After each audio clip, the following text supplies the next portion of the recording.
ดูดของตัวเองครับดูดของเราดูดของเราครับ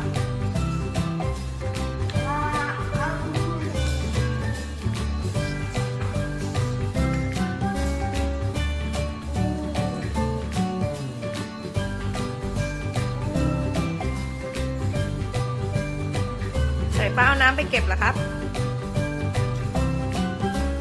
เก็บ